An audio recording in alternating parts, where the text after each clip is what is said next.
Assalamualaikum warahmatullahi wabarakatuh. Perkenalkan, nama saya Ayu Nawangsari dengan NIM 210306038. Saya berasal dari kelas PTNB, Prodi Peternakan, Fakultas Pertanian, Universitas Sumatera Utara.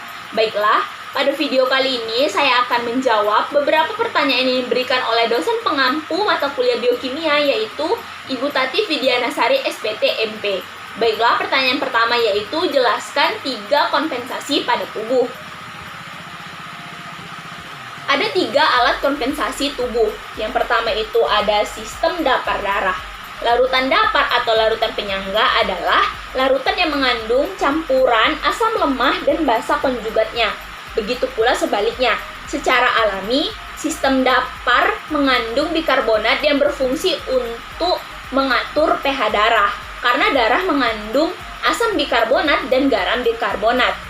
Untuk mempertahankan pH normal darah yaitu 7,35 sampai 7,45 diperlukan perbandingan antara garam bikarbonat banding asam bikarbonat yaitu 20:1.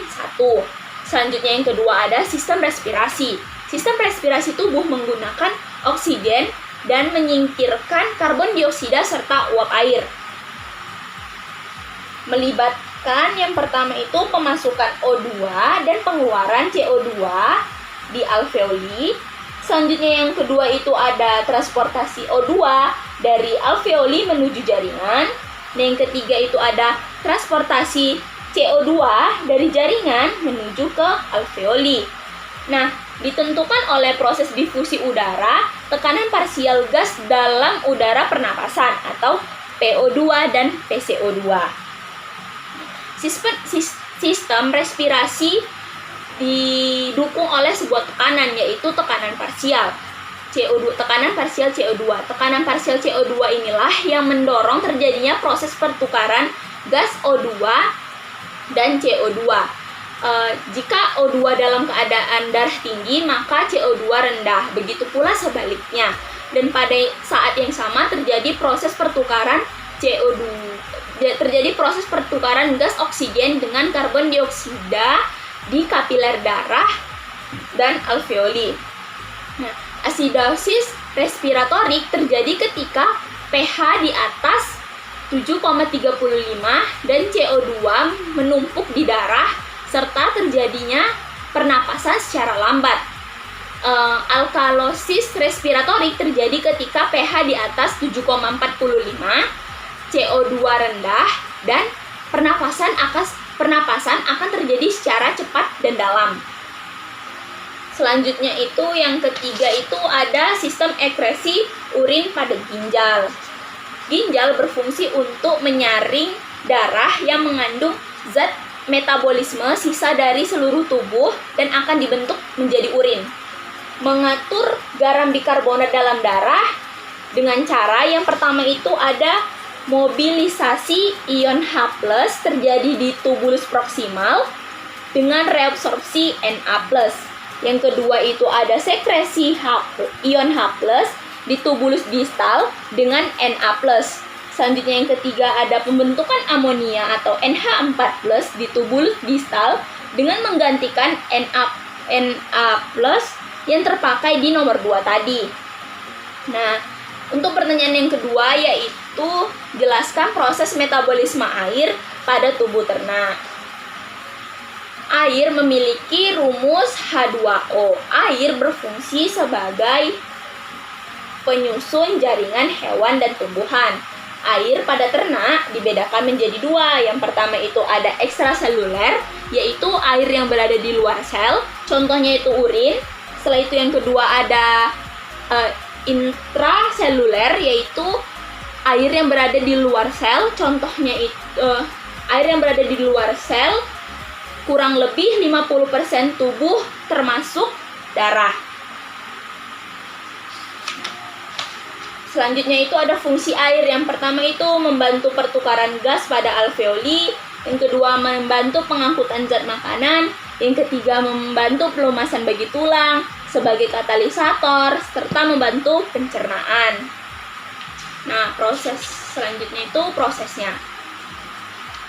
Pertama itu air akan masuk ke dalam mulut, selanjutnya masuk ke organ pencernaan. Nah, di organ pencernaan ini terjadi proses penyerapan. Selanjutnya masuk ke pembuluh darah.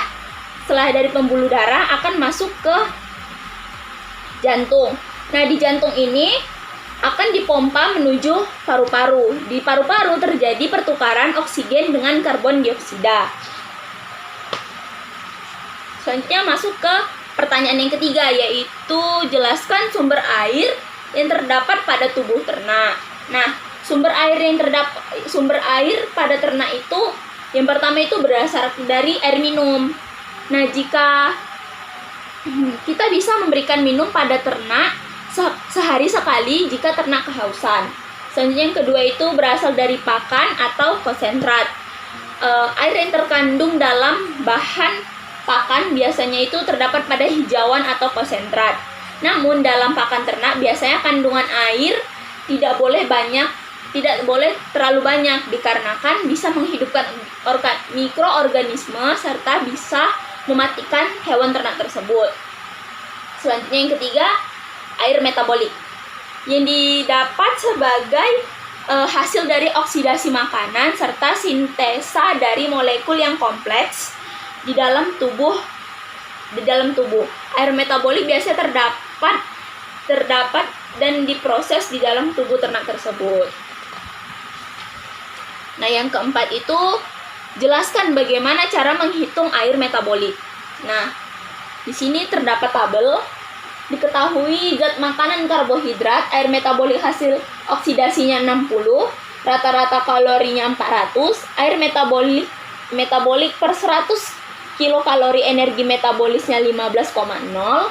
Selanjutnya ada protein, air metabolik hasil oksidasi 42, rata-rata kalorinya 400, air metabolik per 100 kilokalori energi metabolisnya 10,5.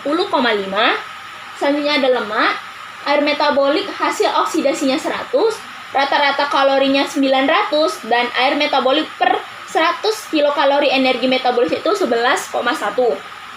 Nah, air metabolik dari 100 gram ransum adalah yang pertama itu kita mencari energi yang dihasilkan 100 gram makanan, 55 gram karbohidrat dikali 4 sama dengan 220 kilokalori, 10 gram protein dikali 4 hasilnya 40 kilokalori, 20 gram lemak dikali 9 hasilnya 180 kilokalori. Maka totalnya itu 440 kilokalori. Nah, selanjutnya kita mencari air.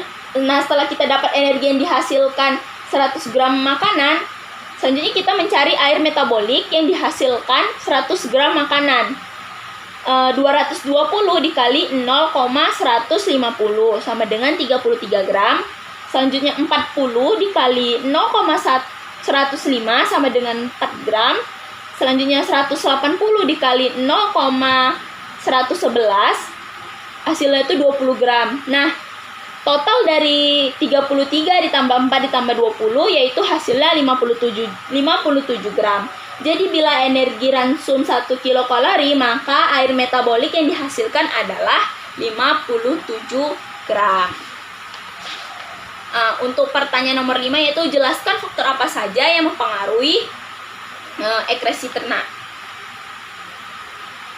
Faktor-faktor yang mempengaruhi ekresi ternak, yang pertamanya itu hilangnya air melalui keringat. Biasanya itu terjadi pada hewan mamalia, akan membantu atau melepaskan panas untuk mengatur temperatur tubuh. Nah, yang kedua itu adalah hilangnya air melalui ginjal atau urin.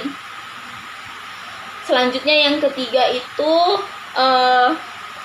hilangnya air melalui pernafasan, hampir 40%. Biasanya itu terjadi pada unggas.